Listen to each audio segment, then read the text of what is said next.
Okay, so before we get into it, I did say earlier there was going to be no live stream. That's because I was trying to get through with the debunk so it could get out to my members today. And also, I've been having a bad anxiety day. Now, people may wonder why I'm so open about mental health in general. And to a certain extent, I'm open about my mental health. I mean, I don't want to burden you guys or anything, but it's a lot better than it used to be. But it's still a stigma to have a mental health challenge attached to you. And I want to normalize it. Having anxiety is, hey, Krishna, hey, Marianne, you know, having anxiety is no different than having high blood pressure. You know, having depression is no different than having arthritis. So, you know, it's normal. And people need to know that it's normal. And they need to know that they can get help. And a lot of people don't get help because they think that they ought to be able to do it on their own. And sometimes you can't. Sometimes you just cannot do things on your own. So let me ask you this. Do you think if you had atrial fibrillation, which is a heart condition, okay, do you think if you had atrial fibrillation that people would tell you just to buck up and take it? Or do you think they would tell you, well, hell, go to the doctor? Well, anybody in their right mind is going to tell you to go to the doctor for atrial fibrillation. And, when I talk about mental health, that's what I'm trying to do is normalize mental health problems so that people see that, hey, there's not a stigma attached to this. So, with that said, let's get into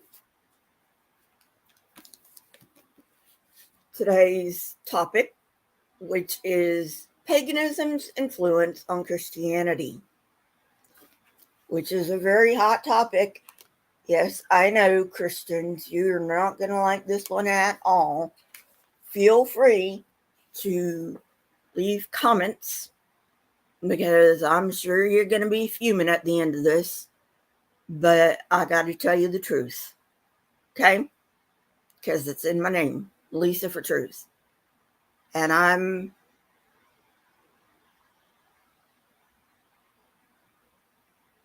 going to tell you the truth, whether you like it or not. Hey, Native. All right. So, first of all, we talked about the Trinity last time and how it came about that,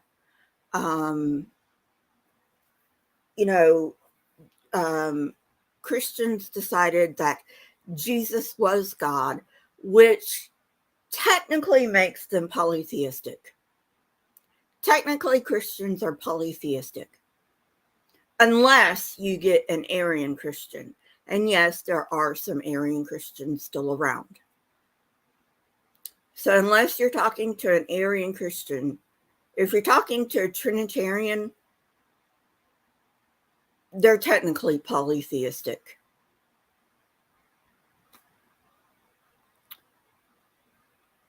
So anyway, and that's what we're going to go on today.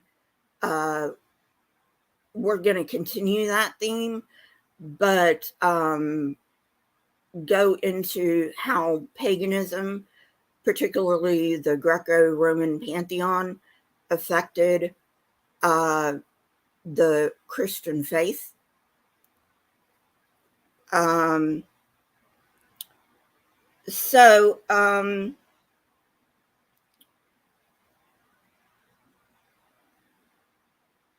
Yes, Selena, yes, they are.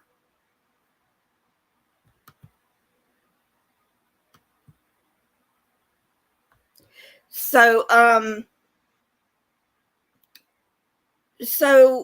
first of all, why did Christianity abandon monotheism? Well, there's a simple answer to that, and there's a more complicated answer to that. The simple answer to that is they needed more converts. And the way to get more converts was to abandon monotheism. That's the simple answer. So what's the more complicated answer?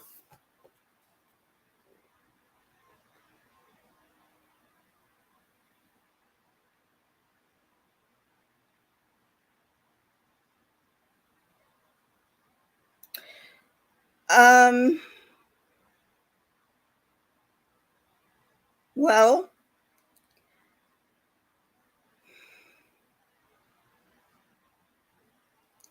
first of all, the question of how could Jesus be God,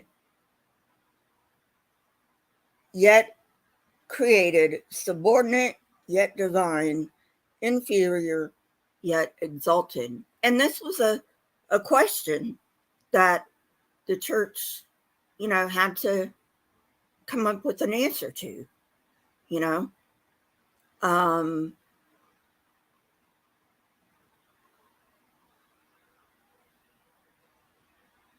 So they really had to tackle this question of, how can Jesus be God and yet be created at the same time? Isn't God the prime mover and first cause of the universe, eternal and omnipotent? How can God be a created being? So this is where they get the idea of the second person of the Trinity.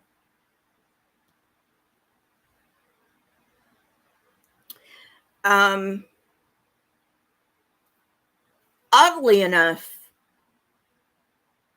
even though I grew up as a Trinitarian, it never made sense to me.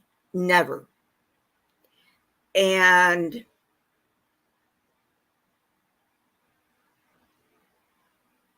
Arianism makes a lot more sense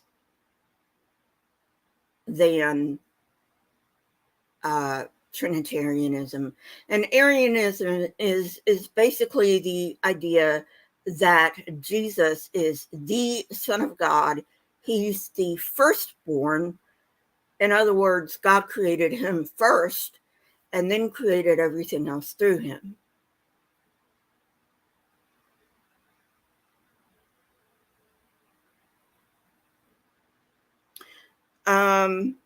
Okay, so first of all, let's talk about the God-man, because the God-man concept actually does come from paganism. Okay, so you've heard of Hercules, right? Hercules is a God-man. He has Zeus, his father, and a mortal mother. You know, I mean, and there were other godmen too, but Hercules is probably the most well known. And because Christianity needed to gain converts, they needed to appeal to a wide audience. So, hey, Beach. So this is where they got the idea of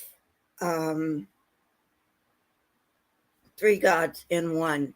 Now, also, I don't know about Greco-Roman paganism, but in Wicca, there is the idea of the triple goddess.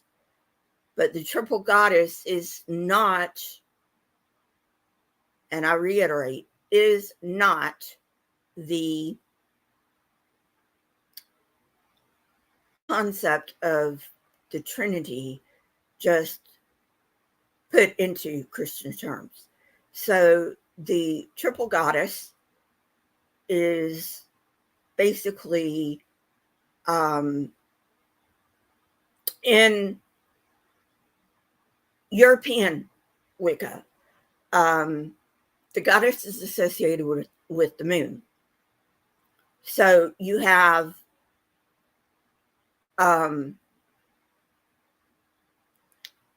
the waxing crescent, which is related to the maiden. And then you have the full moon crescent, which is the mother. And then you have the waning crescent, which is the crone. And then you have the new moon, in which the goddess dies, and at waxing crescent, she's reborn. So that's basically the cycle. So, you know, like I said, it's not the Trinity concept, but what do you want? Like I said, the Trinity concept never made sense to me.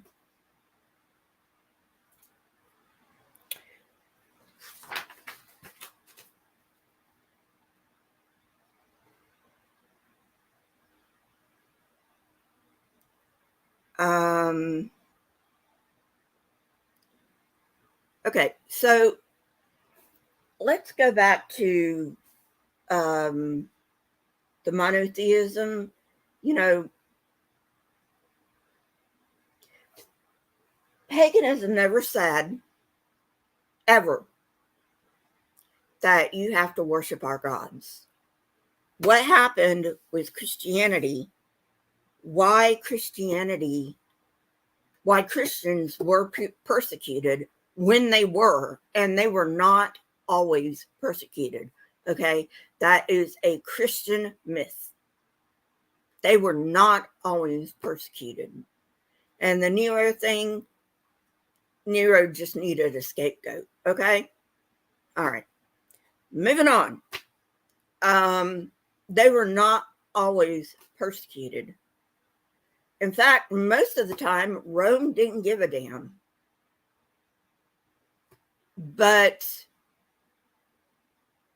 when they were persecuted, they weren't persecuted for worshiping a different god than the Romans.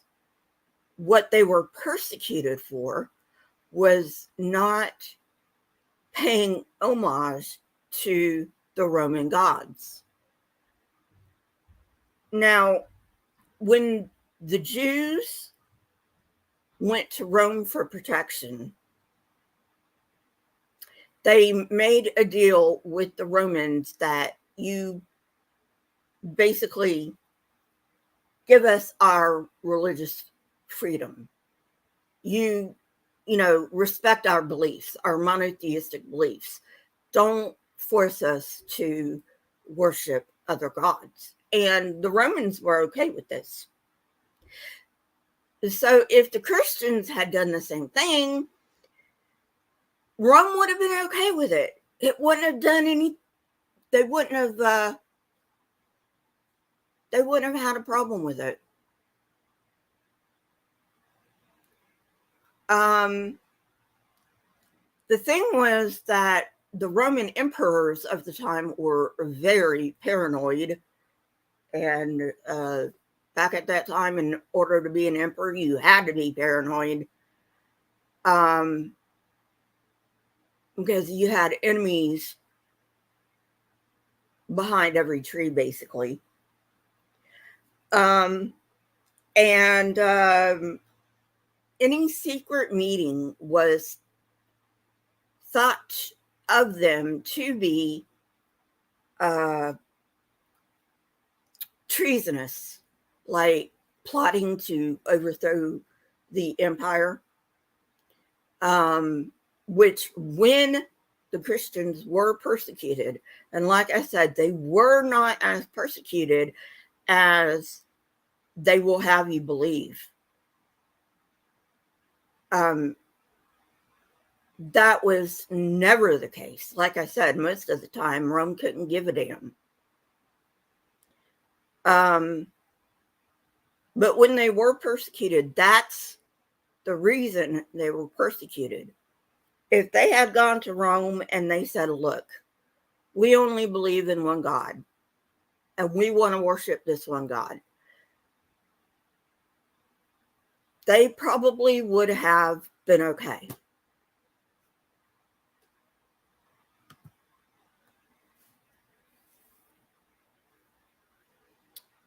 Okay, so going on. What did it mean to be the Son of God? Back then, it depended on who you asked. Like I said, there were the Arians who believed Jesus was created, right? And he wasn't co-eternal with the Father, but he was a created being who had been existent before his birth. And then you have the adoptionists, which were like, okay, well, he came through normal shit, I don't want to say it. Hey, Limited, the normal shit, nothing miraculous about it. And he was adopted as the Son of God at his baptism. And then you have the Trinitarian concept of he is co-eternal with the Father.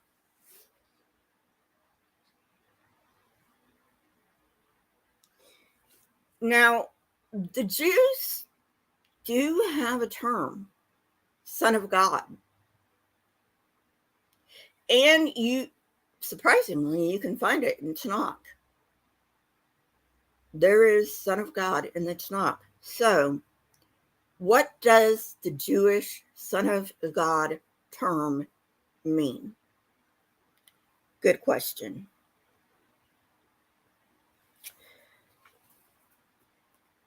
The Jewish scriptures speak of many individuals who were considered to be the Son of God.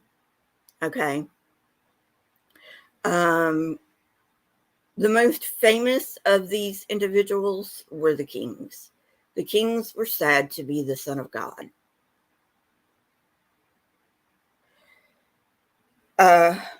But, none of these, obviously, because Jews were monotheistic, none of these were considered divine. King Solomon is called Son of God. David's called Son of God. It only meant one thing in the Jewish scriptures, and that's how close a person was in relationship to God. That's all it meant. It didn't mean they were divine in some way.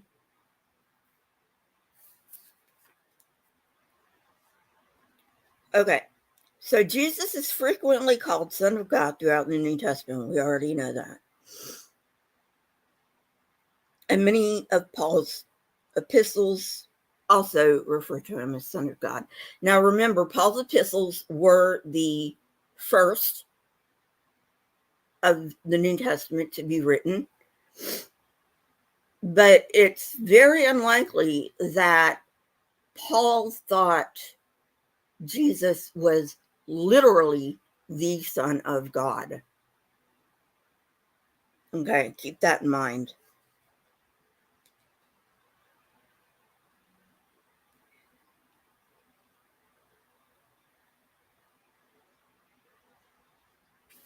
Okay.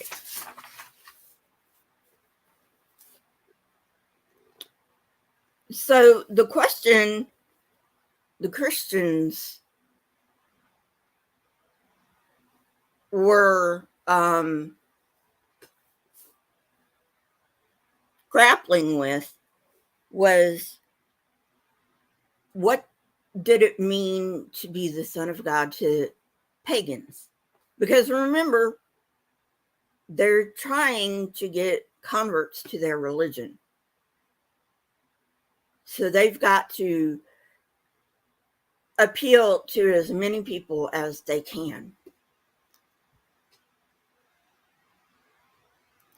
So the majority of converts to Christianity who were pagan, formerly pagan, told stories of Jesus' birth and his miracles to other pagans.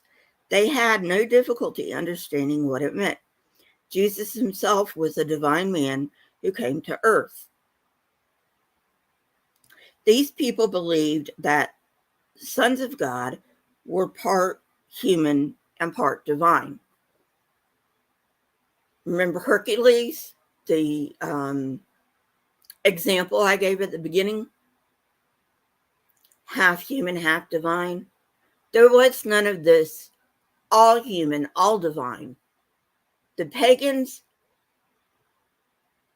accepted that the idea of the Son of God meant that this person was half human and half divine.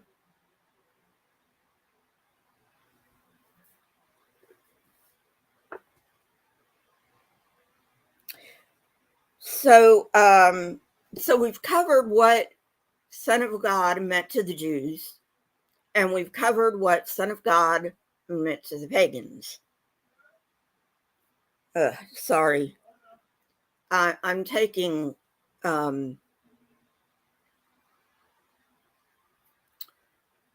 allergy medication and it's drying out my eyes, and this fan doesn't help, which hopefully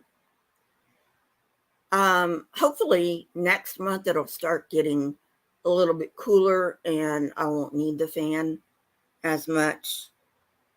So anyway, so our next question then is, when did Jesus become the Son of God? When did the Christians decide that Jesus was all human and all God? Because remember, this is a new concept. The Jews didn't believe Son of God was divine in any way.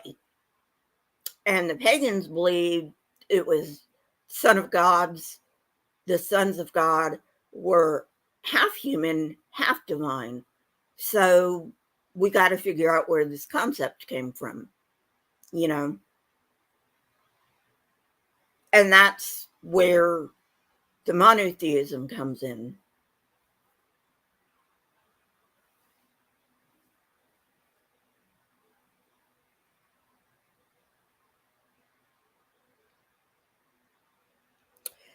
Okay, the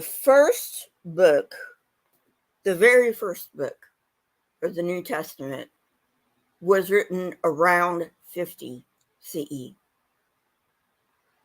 Remember that because it's important. And it was Paul who wrote that first book of the New Testament.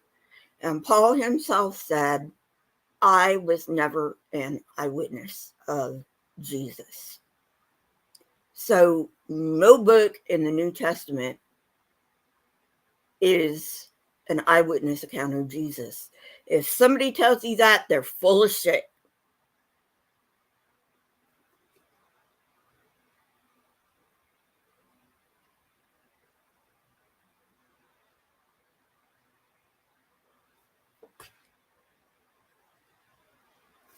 Okay, so the earlier New Testament author claimed that God bestowed this special status upon Jesus, the adoptionist view, if you will.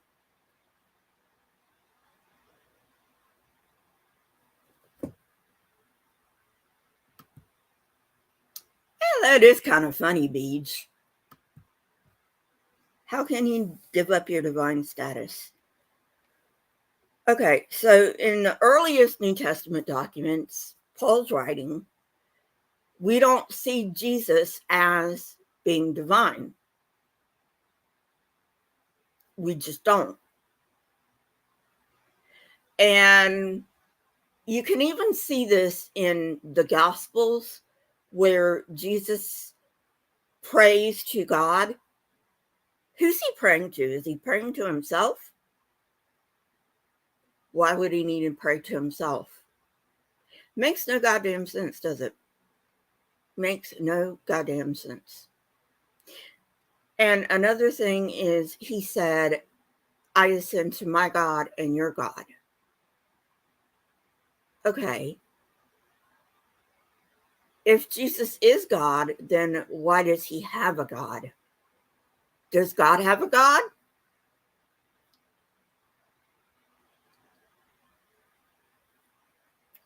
Sorry. So this creates a lot more problems than it solves. And, you know, people were just told to shut up and believe it, basically. Shut up and believe it.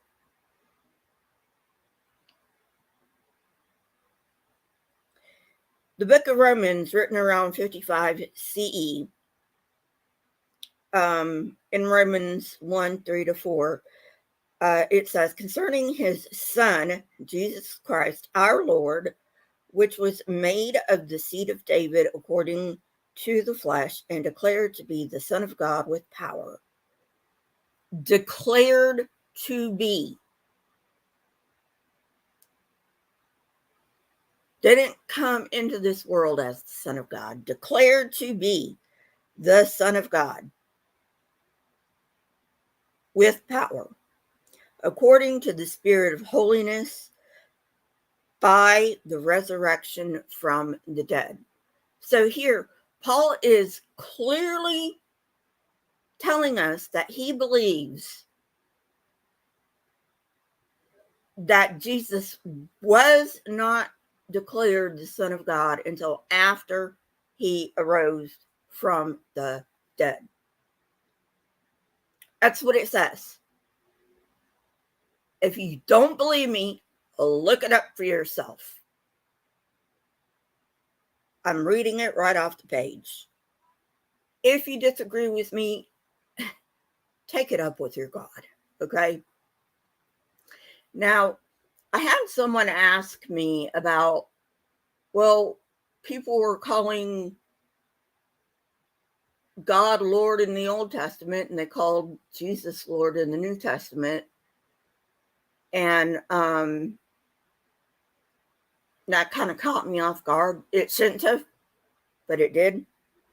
Let me ask you something. Sarah called Abraham Lord. Does that mean that Sarah worshipped Abraham? Or was Lord just a title that was given to somebody that had great respect?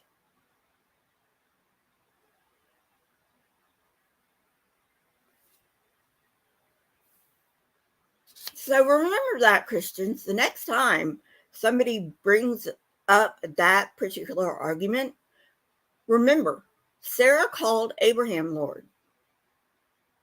And then ask the question, does that mean that Abraham was God?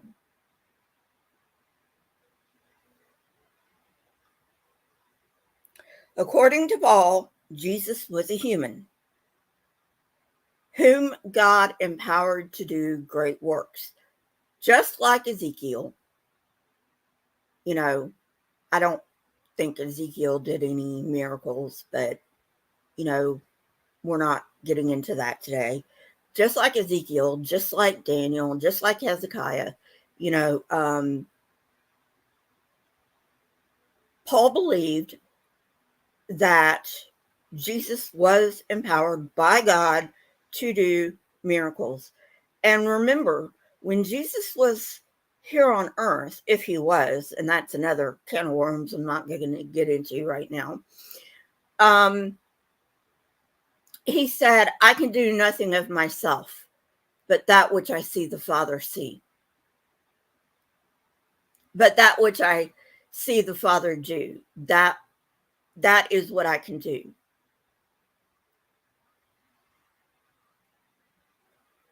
What kind of a God can't do anything of their own accord?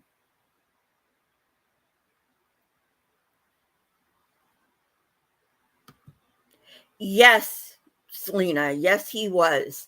Also, Moses was made a god unto Pharaoh. So are we saying Moses was divine? Christians don't think about this. Because believe me, if they did, they would be reeling. And they would soon learn that Christianity is nothing but a false religion.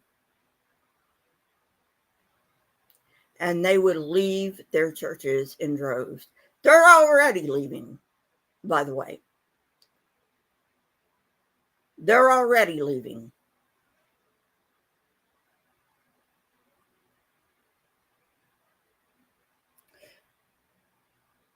Okay, so some members of Christianity found that Paul's exposition, it just wasn't working for him. Just wasn't working for him.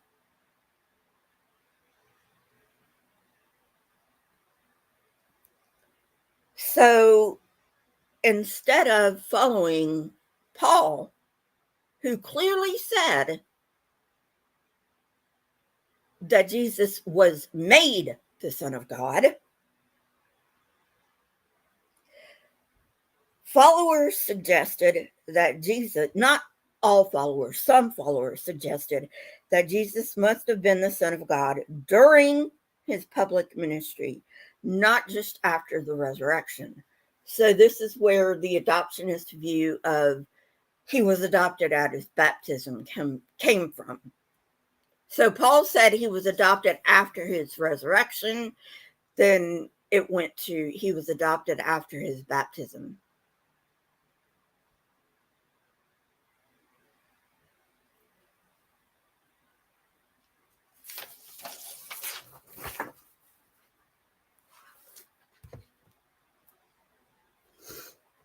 So for the three canonical gospels, well, Mark. In Mark, we're introduced to Jesus as an adult because at the time of Mark, it was written around 15 years after Romans was written. The Gospel of Mark And keep in mind, Mark did not write Mark. Okay? Come on. Learn your goddamn history, you religious nuts. You think you know your goddamn history and you don't even know your history. Mark was not written by Mark. Luke was not written by Luke. John was not written by John. Matthew was not written by Matthew.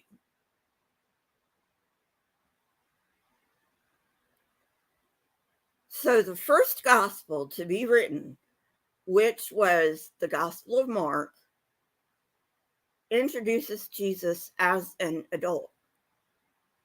Because this already presupposes that the Christian audience of the Gospel of Mark will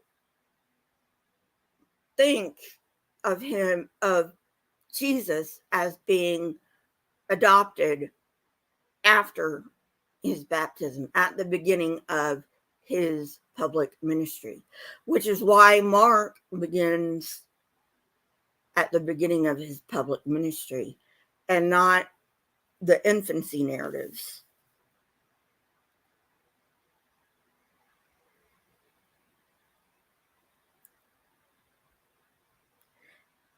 And Mark gives no indication that Jesus is divine or that the events surrounding his birth were unusual.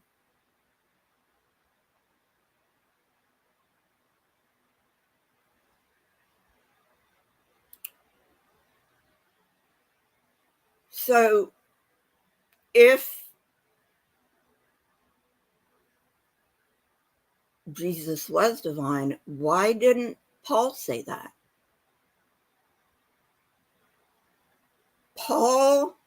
Paul's, I can't remember which one was the first one written, but it was one of Paul's letters that was written first.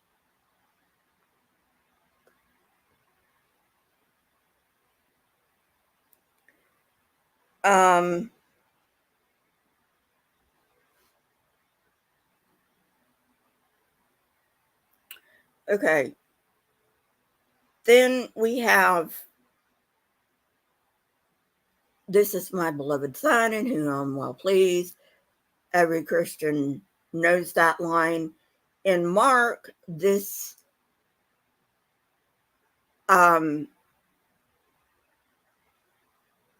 denotes the adoptionist position that the author of Mark takes. Now, in his baptism at Matthew and Luke, when a voice comes from heaven and says, could have been Selena, could have been, they have a different take because they directly say Jesus was born of a virgin.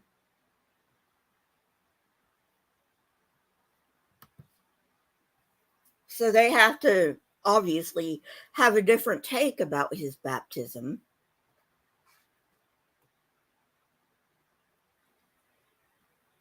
And, you know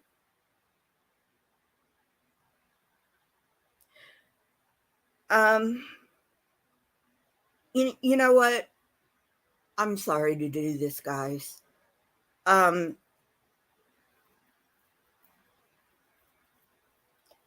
anxiety's kicking up. So I think I'm going to end it there. I'm terribly sorry. There will be no live stream tomorrow. Okay, no live stream tomorrow. But if you will, do the things with the buttons. If you're not subscribed, please subscribe. I've got the debunk out for my members. It comes out for everyone on Tuesday.